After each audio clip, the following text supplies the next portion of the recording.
Yeah, when I was younger, it was suit and tie time. You know, in the rat race, rushing to get the next promotion, rushing to get the next job, rushing to get the next car. Uh, that is pretty much gone. I mean, that to me, those were things that didn't really add to my life. I thought they did at the time, but they really didn't. Now I'm more about substance than I am about the things. When I go out and I buy something, I don't generally buy something because I have to have it. I'll give you a great example. We're doing this interview right now, and I have a Samsung S10 cell phone that I use. Okay. The one I had before this was a Samsung S3. And I kept that until I finally said I need to get a new cell phone, and I went with the 10. Well, they have a new one out now.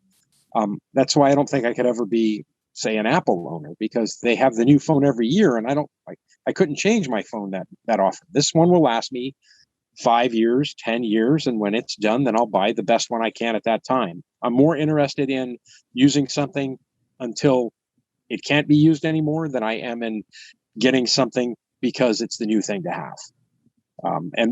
That's the way all my life is with vehicles, with property, with livestock now, with the work that I'm doing on the property. I'm more focused on 20 years down the road than I am focused on what it's going to do for me this week.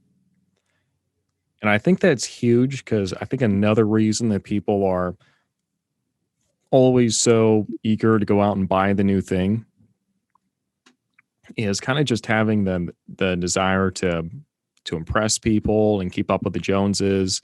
Yep. And keep up the lifestyle. And I think everyone kind of feels the pressure that they have to, if not have, then at least project.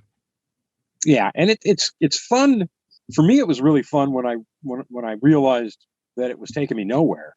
And once I stopped doing it, I was like, man, it's really freeing.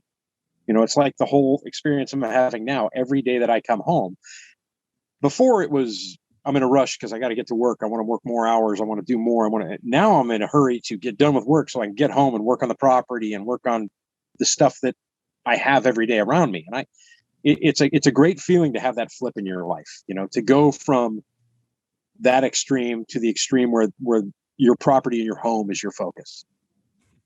Was it a little disillusioning when you kind of made that switch initially? No, but I will tell you that the first night that I was here on this property was probably as dark as it could get. It was, and I don't mean dark in an evil way. I mean just I went from where the trailer was parked at my buddy's place, plugged in with electricity and everything. Had the trailer moved over that first day. Had 3 days off from work, and had no electricity. Had nothing hooked up at all. And I lit the inside of this trailer with kerosene lamps. And I sat down with a kerosene lamp next to me, and it was August, so we were actually getting nights again. And I sat down with those kerosene lamps and opened up a book and read for about 15 or 20 minutes, got so tired that I was done and went to sleep and woke up so refreshed the next day.